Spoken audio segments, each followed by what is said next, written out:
Reactor online. Sensors online. Weapons online. All systems nominal. Hello and welcome to today's video. I'm not going to say it's a battle mech review, even though we are going to be looking at two battle mechs here. It's more of a general corporate overview here of New Earth Trading Company, or NETC, as is sometimes called. NETC, I've mostly known them for what we see on the left of the screen here, the Karnov and the Vedette medium tank.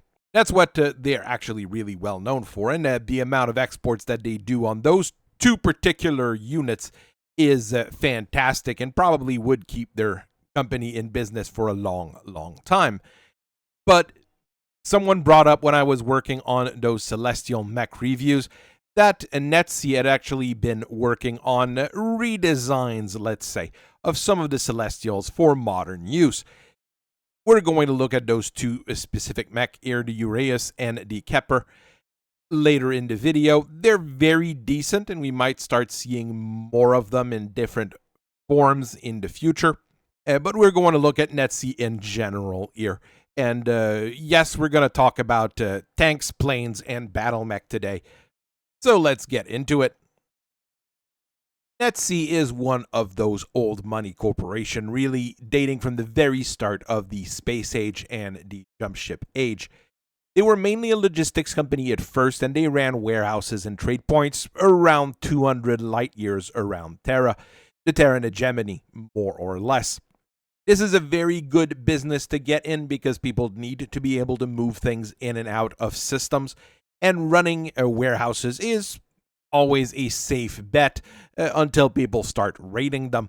So you need to start investing in security, and you need to start investing in equipment to defend those warehouses, so things end up growing for your business. As time went on, they did go into robotics and neural engineering, and they were the ones who actually set up the production for the drone system for the defense of Terra during the Star League era. They basically took a neural imprint from an admiral and stuck it in the various ships that they were going to use for the defense of the system. The idea was good. The implementation worked fairly well until Amaris took it over. You can read into that if you want to. As time went on, NETC began building a corporate structure for military development of weapons, mainly concentrating on regular weaponry, tracked and treaded vehicles like what we usually call tanks. We remember the Alicorn and the Vedette nowadays, but NETC built quite a few different things over the years. They were the one who built the Starleague era cavalry tank that is completely forgotten nowadays, which the Vedette is actually based on. During the Succession War, NETC also sold Karnov Tilt-Rotors from Comstar. Basically, Comstar built them, shipped them over to New Earth, and NETC sold them to the general public, just so people didn't know that Comstar was actually able to build military equipment. So they actually were making a decent amount of money in this general period of time. Right after the clan invasion, NETC opened their business to the inner sphere at large, mainly because Comstar was no longer going to be bankrolling them since they were switching a little bit what they were doing. Money was rolling in though, and they were living it large, because that's when they were producing basically all of their mainline products. During the Jihad, however, New Earth was under Word of Blade control, and when the Word of Blade decided to leave the planet, well, what they left was rubble instead of facilities. NETC, though, had enough money to rebuild, and with licenses sold far and wide, they were able to keep in the green. But again, at the end of the Republic era, a lot of their assets were nationalized by the Republic of the Sphere in order for the Republic to keep their head above water and keep having more equipment. NETC's fate is basically in flux here. They need to be able to get their production facilities back under their own name if they want to be able to stay in business, especially with the Republic of the Sphere being gone now. So now let's have a look at the actual products NETCs have put on the market. Their main military product since 2943 has really been the Vedette medium tank. Like I was saying earlier, this is based off a previous model which was sold to the Star League back in the days, which was a little bit more advanced, but this is the one that they're actually putting on the market now. At 50 ton, the Vedette uses an ICE engine rather than what we generally see in Mechs, which is a fusion engine, but you still can get up to 86 km per hour on uneven ground because tracks are half decent at crossing terrain. The main gun is an 80mm Armstrong J11 5-class autocannon, like what you would see on a Clint, on a Shadowhawk, and on a million other different base tanks that are out there. Against infantry, you get a forward-mounted ball-mount machine gun, which is decent enough for its job. You get 6 tons of armor, which is not a whole lot, but the whole assembly altogether costs less than $1 million, and you're going to see those just about everywhere in the inner sphere. This is basically one of the 2 main battle tanks, let's say, that are available out there for going on the cheap. This one being closer to what you would see in, let's say, 20th and 21st century MBTs, and the smaller one being the Scorpion, which is built by Quicksell as a cheap knockoff, basically, but it's still a very decent militia tank. Is it a great vehicle? Not really, not with the technology that's available nowadays, but it's cheap, it's easy to produce, it's easy to repair, and it's easy to ship just about everywhere. One thing's for sure, the Vedette is incredibly popular, and NETC's production capabilities for it were never high enough to match the demand, so they sold production licenses to a few companies. Well, actually, quite a few. Ellis Pont Industrial, Pinard Protectorates Limited, Quicksell, don't buy your Vedettes from Quicksell, United Outworlders Corporation, Vanderberg Mechanized Industries, and Arcturian Arms. You will notice that a lot of those companies are actually on the outside of the inner sphere or in the periphery rather than the inside. That's just the marketing strategy our friends at NETC add. They don't want to ship things too far off, so they sell the licenses to those companies. Those companies build them and send them a nice kickback in returns. You've got tons of evolution on the design as well. Some featured an Ultra AC5, even a rotary AC5. Using fuel cells instead of an ICE, not a bad idea. And even one with a Gauss rifle. So there are quite a few Vedette versions out there. Each of those companies that we just talked about has their own version. But generally, NETC is the one who builds the best quality ones. So if you're in the market for a 50-ton tank, well, go to NETC and see what they can sell you. The next top seller is the Manticore Heavy Tank, which is not an exclusive thing to NETC, but NETC is probably the one who builds the best quality one. Again, the Manticore is only 10 tons heavier than the Vedette at 60 ton, but it's an entirely, completely different beast. It uses a Fusion 240 engine, which is a lot more expensive, but gives you a lot more power for weight. And it can go 64 kilometers per hour and brings massive firepower to bear on top of 11 tons of armor plates, which is almost double what the Vedette can bring. The turret mounts a party kill PPC, which is one of the very good version of that weapon, supported by a 10 rack LRM, so you're very good at medium to long range.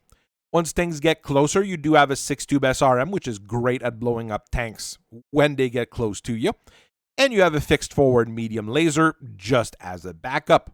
Really, compared to the Vedette, it's an entirely different beast and a much more efficient modern tank compared to a primitive tank that is used nowadays. But of course, the price point on those is much higher, and it was not as easy to maintain. The Manticore was originally built by Technicorp for the Star League, but they went bankrupt during the Amaris coup, and other companies, well, I was going to say bought the license, basically stole the plans and started building them. It was probably one of the best tanks during the Succession War, and when new technologies became available, all the companies started making their own upgrade. NETC's made it as a battle armor and tank hunter, which is a bit weird in my opinion, but it has a LB-10X autocannon as the main gun and a Streak 6-tube SRM rather than the regular 6-tube. It's not bad. It's going to be functional as both a battle armor hunter and an armor hunter, because if you get on someone's tank side with that kind of weaponry, they're going to regret it. But I don't think it's as good as the good old basic Manticore with a PPC. Your mileage may vary. Your experience as a commander is the one that will dictate what you should do with it. Now here's the happy middle. I'm not really a tank guy, I build and repair mechs, but I know NETC's Myrmidon is a very good design in the grand scheme of things. It's actually lighter than the Vedette at 40 tons, but it's just as fast because it uses a 200 fusion engine rather than a ICE, and a 200 is a common enough design engine, especially if you go into Nissan category there. And it's also better armored than the Vedette at 9 tons. It basically is a scaled down Manticore in terms of the weapon. You get that party kill PPC, and a very good tank on things 6-tube SRM when things get close by. It's not really advanced, it's not really modern, it's really easy to repair on all fronts, and it makes it an ideal militia tank, and I would say actually a very good main battle tank. Now here is the central selling point of NETC, and this is the Karnov Tilt-Rotor transport. Everything on this design is military graded, from the armor and its gas turbine, a 190 rated one, which gives it a top speed of about 184 kilometers per hour with star slab armor. Remember though that it's not a combat vehicle, even though people try to make one out of it. I've seen specs on one carrying artillery guns, machine guns, lasers, all sorts of things. But it's mainly used in logistics and search and rescue missions. Logistics because you basically load the thing up with crates, bring it somewhere else, drop the crates, and go back to the NETC warehouse to get more crates. You know, some planets don't have a huge network of either rails or highways, so tilt rotors like these make it really easy to carry all sorts of freight in all sorts of location. You can also use it to bring infantry and battle armors to the front. That's what the militaries use them for quite often. And it works really well in these situations as long as, you know, it doesn't get shot at. The Karnov, though, was not initially built by NETC. It was built by Comstar on Terra, and they liquidated all their extra unit through NETC in exchange for basic things like food and consumer goods, which Comstar needed. It wasn't until 3043 that NETC actually built a factory for those things, which they just kept pumping out in massive amount to everybody that actually wanted to buy them.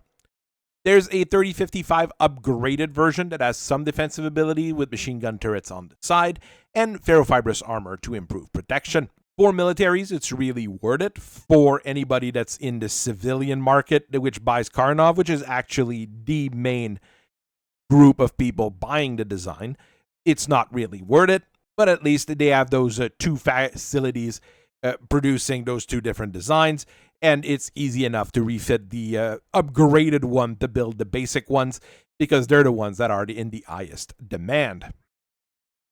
Now let's look at a more premium product from NETC.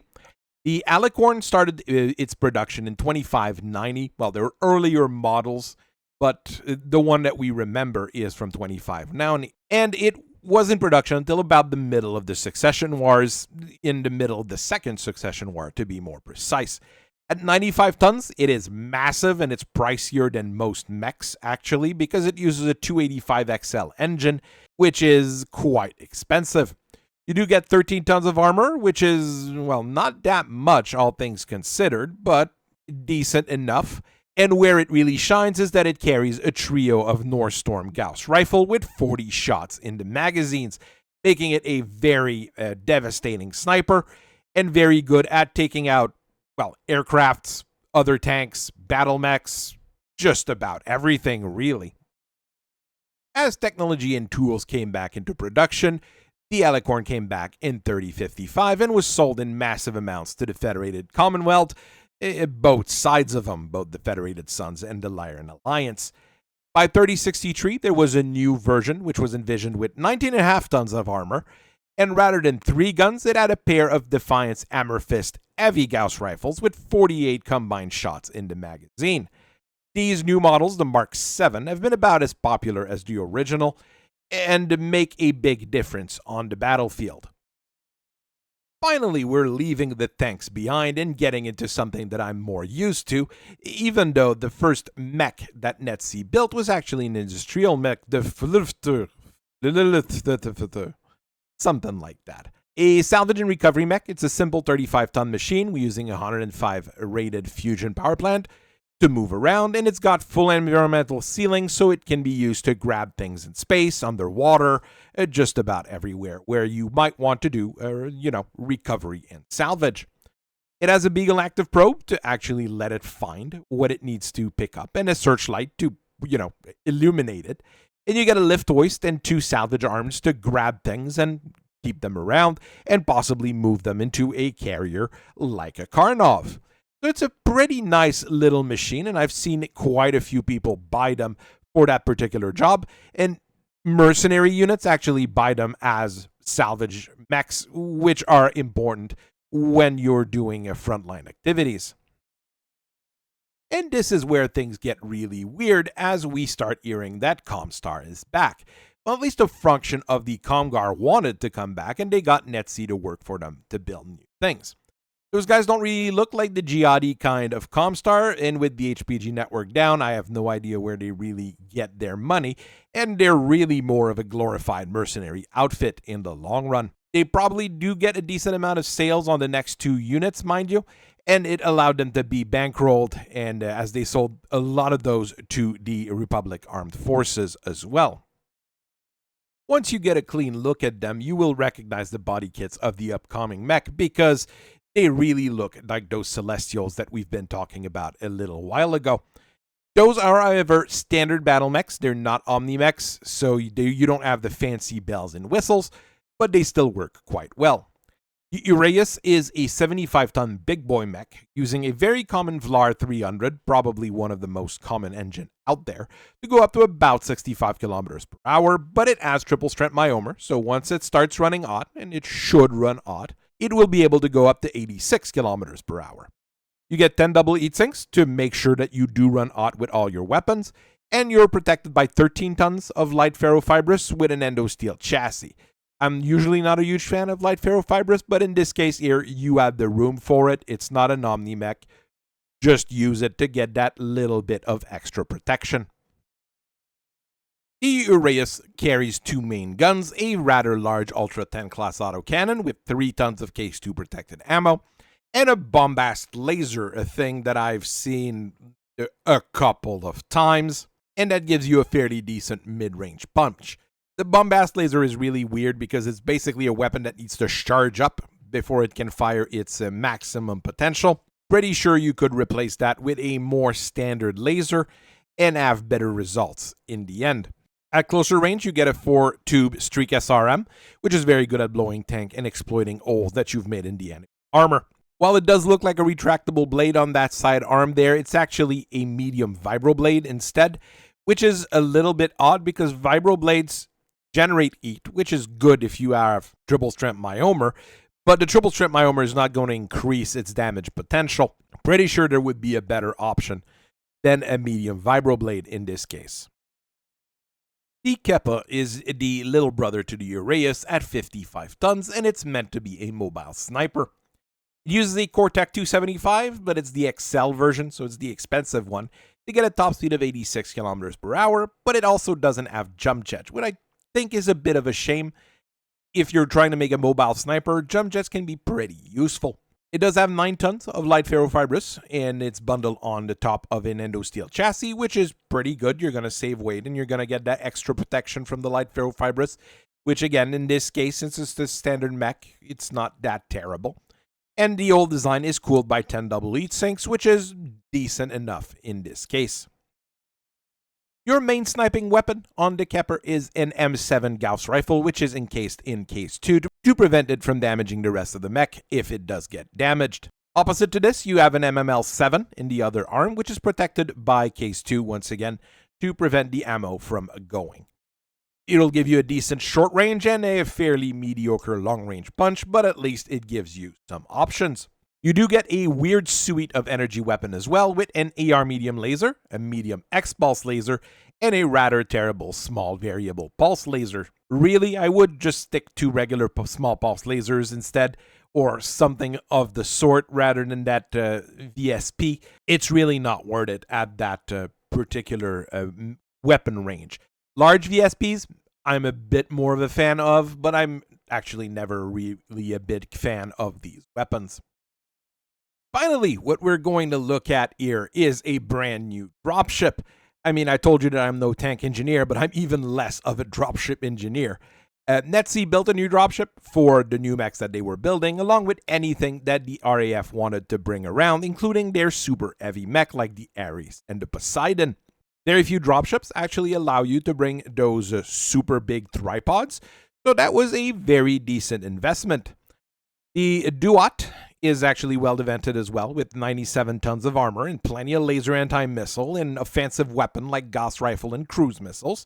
So it will do what you need it to do, and it can carry all sorts of things, namely a level 2 of mechs, plenty of battle armor, infantry, vehicles if required.